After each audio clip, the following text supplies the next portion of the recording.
Hello friends, good morning. आप सभी लोगों का स्वागत करती हूँ। चलिए स्टार्ट करते हैं। ये जो क्लास है वो यूपी ट्रिपल एससी पेट के लिए बहुत ही इंपॉर्टेंट है और इसमें मोस्ट इंपॉर्टेंट ऐसे ऐसे क्वेश्चन है जो कि जीएस के क्वेश्चन है। जीएस में आप अगर आ रहा है तो आप कर जाएंगे, अगर नहीं आ रहा है तो आप उसमें अपनी दिमाग ज़्यादा नहीं लगा पाएंगे। हालांकि यही है, बाकी जीएस के क्वेश्चन बहुत ही अच्छे होते हैं, बस थोड़ा सा उस पर ध्यान देने की ज़रूरत है। तो चलिए क्लास को स्टार्ट करते हैं। प्रश्न नंबर 1 है, भारत में गोथिक स्थापत्य कला की शुरुआत किसके द्वारा मानी जाती है? पुर्तगालियों के, डच के, फ्रांसीसी के या फिर ब्रिटिश के? तो यह जो गोथिक स्थापत्य कला है वो पुर्तगालियों के द्वारा भारत में प्रारंभ की गई थी। 16वीं शताब्दी के टाइम में यह गोपित कला की शुरुआत हुई थी। तो हो सकता है आपसे टाइम पीरियड भी पूछ लें। दूसरा नंबर प्रश्न है, भारत के स्वतंत्रता संघर्ष में किस नेता को विपक्ष के नेता की उपाधि से नवाजा गया? वल्लभ भाई पटेल को, सुरेंद्र नारायण बनर्जी को, बाल गंगाधर तिलक को या फिर गोपाल कृष्ण गोखले को? तो विपक्ष का नेता के नाम से गोपाल कृष्ण गोखले को पुकारा गया है, तो डी ऑप्शन करेक्ट है। 3 नंबर प्रश्न है, प्लासी के युद्ध जो कि 1757 में लड़ा गया था, किसके नेतृत्व में मतलब अंग्रेजी सेना का नेतृत्व किसने किया था? तो हम सभी जानते हैं कि इसका नेतृत्व लॉर्ड क्लाइव के द्वारा किया गया था। ये जो प्लासी का युद्ध है ये बहुत ही इंपॉर्टेंट युद्ध है, क्योंकि इसके द्वारा अंग्रेजों का शासन करने का जो उद्देश्य था, भारत पे शासन करने का जो मंशा थी, वो यहाँ से दृढ़ हो जाती है, क्योंकि वे प्लासी के युद्ध में जीत जाते हैं और बहुत बेहतरीन तरीके से जीतते हैं। इस वजह से अंग्रेजों का यहाँ पर जो है शासन करने का मूड बन जाता है। तो ये युद्ध आपके एग्जाम में पूछेगा, बहुत इंपॉर्टेंट युद्ध है। 4 नंबर प्रश्न है, सिंध राज्य और मुंबई कराची मार्ग पर प्रयोग के लिए सिंध डाक नामक भारत का पहला डाक टिकट किस वर्ष जारी किया गया था? यह जो डाक टिकट है सन 1852 ईस्वी में जारी किया गया था। 5 नंबर प्रश्न है, शिवाजी की राजस्व व्यवस्था के संबंध में निम्नलिखित में से कौन सा कथन सही नहीं है? निगेटिव आपसे पूछ रहा है। तो जमींदार अपने हलकों में राजस्व वसूली सकते थे, ये जो है रॉन्ग है, क्योंकि ऐसा कुछ नहीं था। जो है आपसे जमींदार राजस्व वसूल नहीं सकते थे। तो डी ऑप्शन ही यहाँ से करेक्ट है, क्योंकि हमसे पूछा है नहीं। बाकी शिवाजी के जन्म कब हुआ था? तो 1627 ईस्वी में शिवाजी का जन्म होता है और 1680 ईस्वी में शिवाजी की मृत्यु हो जाती है। इन्हीं के कुछ मंत्रियों ने साजिश करके इनको जहर दे करके मार दिया था। पूछता है कि इनके कौन मंत्री ने इनकी जान लेने की कोशिश की? तो उसका नाम है अफजल। अफजल इनका एक मंत्री था, इसी ने इनको जहर दे करके इनको मार दिया था 1680 ईस्वी में। 6 नंबर प्रश्न है, भारत में पहली बार बजट पेश करने का श्रेय किसको जाता है? देखिए, बजट से 3 क्वेश्चन आपसे पूछ सकता है। विश्व में सबसे पहले बजट कब पेश किया गया? तो विश्व की बात करें तो 1760 ईस्वी में इंग्लैंड में सबसे पहले बजट पेश किया गया था। भारत में सबसे पहले बजट पेश किया था 1861 में जेम्स विल्सन ने। कहीं कहीं आपको 60 भी देखने को मिलेगा। तो जेम्स विल्सन ने सबसे पहले पेश किया था। और स्वतंत्र भारत का बजट सबसे पहले पेश किया था षणमुखम शेट्टी ने। तो ये तीनों ही क्वेश्चन आपको याद रखना है। हालांकि यहाँ पर पूछा है भारत में किसने पेश किया, तो पहला ऑप्शन करेक्ट हो जाएगा, जेम्स विल्सन 1860-61 के दौरान में इन्होंने किया है, 1860-61 के दौरान में। 7 नंबर प्रश्न है, भारत और अफगानिस्तान के मध्य सीमा रेखा का निर्धारण किसके समय में हुआ था? इसका निर्धारण जो है हुआ था लॉर्ड लैंसडाउन के शासनकाल में हुआ था। 8 नंबर प्रश्न है, केंद्रीय पुरातत्व पुस्तकालय की स्थापना किस वर्ष की गई थी? यह जो है सन 1902 में इसकी स्थापना की गई थी और इसकी स्थापना जो है न्यू दिल्ली में हुआ है। केंद्रीय पुरातत्व पुस्तकालय की स्थापना न्यू दिल्ली में हुआ है। 9 नंबर प्रश्न है, 1857 के विद्रोह के निम्न नेताओं में किसने सबसे पहला अपना बलिदान दिया था? ये 1857 का क्रांति जो है वो मोस्ट इंपॉर्टेंट क्रांति है। इससे आपके एग्जाम में क्वेश्चन बनने की संभावना 100% बन जाती है।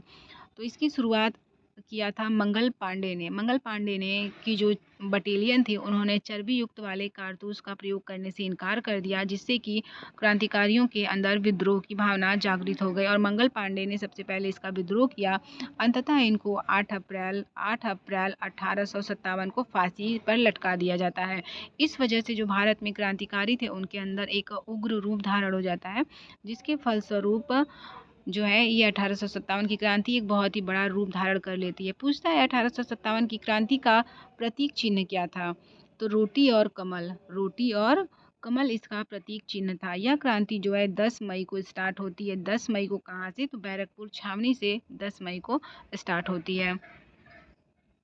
11 नंबर प्रश्न है, बौद्ध स्थापत्य चैत्य और बिहार में क्या अंतर है? आपने सुना होगा कि चैत्य और बिहार ये बौद्धों से रिलेटेड है। तो चैत्य और बिहार का मतलब है कि चैत्य पूजा स्थल होता है, जबकि बिहार बौद्ध भिक्षुओं का निवास स्थान होता है। बी ऑप्शन बिल्कुल सही है।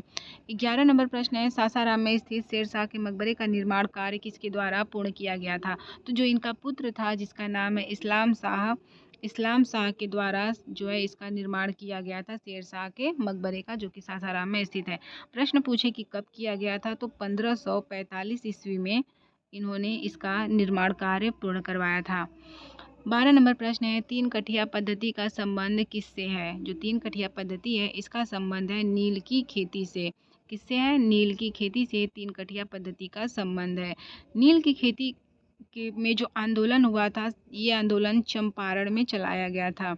चंपारण में चलाया गया था महात्मा गांधी के द्वारा 1917 में इस आंदोलन की शुरुआत की गई थी। हालांकि यह आंदोलन बहुत ही ज़्यादा सफल माना गया, इवन सफल हुआ भी था।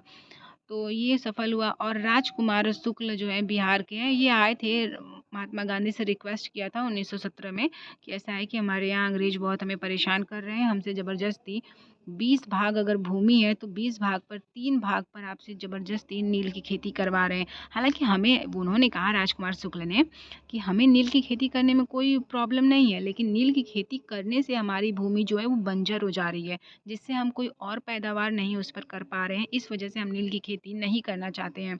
तो इसका विरोध किया और चंपारण में 1917 में महात्मा गांधी ने राजकुमार शुक्ल के अनुरोध पर चंपारण सत्याग्रह चलाया, जो कि बहुत ही ज़्यादा सफल माना गया। ऐसा सफल हुआ भी। 13 नंबर प्रश्न है, बिहार में नमक आंदोलन की रूपरेखा किसके द्वारा तैयार की गई थी? तो यह जो रूपरेखा है वो राजेंद्र प्रसाद जी के द्वारा बिहार में तैयार की गई थी। बात करें नमक आंदोलन की, तो नमक आंदोलन का शुरुआत होता है दांडी मार्च से। दांडी मार्च से इसकी शुरुआत होती है। तो टोटल ये जो दांडी मार्च है वो 24 दिन की यात्रा चलती है। यह आपकी स्टार्ट होती है 12 मार्च से स्टार्ट होती है और 6 अप्रैल तक यह टोटल 24 दिनों तक चलती है। महात्मा गांधी ने कुल अपने 78 अनुयायियों के साथ, 78 या 72, कहीं 78 अनुयायियों के साथ इन्होंने इस यात्रा को संपन्न किया था। 14 नंबर प्रश्न है, द बिहार हेराल्ड का प्रकाशन किसके द्वारा किया गया? तो यह जो द बिहार हेराल्ड है ये बिहार का पहला अंग्रेजी अखबार था, जिसका प्रकाशन गुरु प्रसाद सेन के द्वारा प्रारंभ किया गया था। ए ऑप्शन बिल्कुल राइट है। आगे चलेंगे 15 नंबर प्रश्न पर, मेवाड़ युद्ध तथा चित्तौड़ की संधि किसके शासनकाल की एक महत्वपूर्ण उपलब्धि है? तो फ्रेंड्स, ये जो है जहांगीर के शासनकाल की एक महत्वपूर्ण उपलब्धि है। जहांगीर के शासनकाल की एक बहुत ही महत्वपूर्ण उपलब्धि मानी जाती है। 16 नंबर प्रश्न है, चंदेरी का युद्ध निम्नलिखित में से किसके मध्य लड़ा गया था? तो ये जो चंदेरी का युद्ध है, इब्राहिम लोदी की तो मृत्यु हो जाती है 1526 ईस्वी में। पानीपत का पहला युद्ध होता है जिसमें बाबर और इब्राहिम लोदी के मध्य यह युद्ध होता है, जिसमें बाबर की विजय होती है और मुगल साम्राज्य की स्थापना हो जाती है, बाबर जीत जाता है। तो जिसमें ये इब्राहिम लोदी है, महमूद लोदी, ये सब ऑप्शन काट दीजिए। बचा आपका बी ऑप्शन, बाबर एवं मेदिनी राय के द्वारा यह चंदेरी का युद्ध लड़ा गया था। तो कभी कभी ऐसा होता है कि ऑप्शन निगलेक्ट करके भी हम आंसर तक पहुंच सकते हैं, अगर हमें थोड़ी बहुत जानकारी है तो। सिखों के धर्म ग्रंथ, जिसको हम आदि ग्रंथ के नाम से जानते हैं, किस सूफी संत के विचारों के द्वारा संकलित किया गया है? इसमें जो आदि ग्रंथ है इसमें फरीदुद्दीन गंज ए शकर के द्वारा विचारों को संकलित किया गया है। तो सी ऑप्शन आपका बिल्कुल सही हो जाएगा। आगे है 18 नंबर प्रश्न, निम्नलिखित में से किस वर्ष स्वावलंबन योजना प्रारंभ की गई थी? देखिए, इस स्वावलंबन योजना पूछ सकता है आपके एग्जाम में, क्योंकि इसका नाम 2016 में बदल दिया गया है। तो स्वावलंबन योजना की शुरुआत हुई थी सन 2010 में। इसी को परिवर्तित करके अटल पेंशन योजना में कन्वर्ट कर दिया गया, प्रतिस्थापित कर दिया गया सन 2016 में। और जब 16 में इसको प्रतिस्थापित किया तो यह सबसे पहले राजस्थान के झालावाड़ से इसकी प्रारंभ की गई थी। हो सकता है जगह का भी नाम पूछ लें।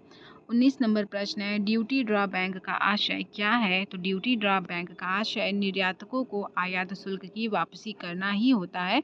बी ऑप्शन राइट है। इस तरीके से जीएस के most important question with in 10 minutes में आपके कंप्लीट हुए। मिलते हैं नेक्स्ट क्लास में, तब तक के लिए जय हिंद, जय भारत।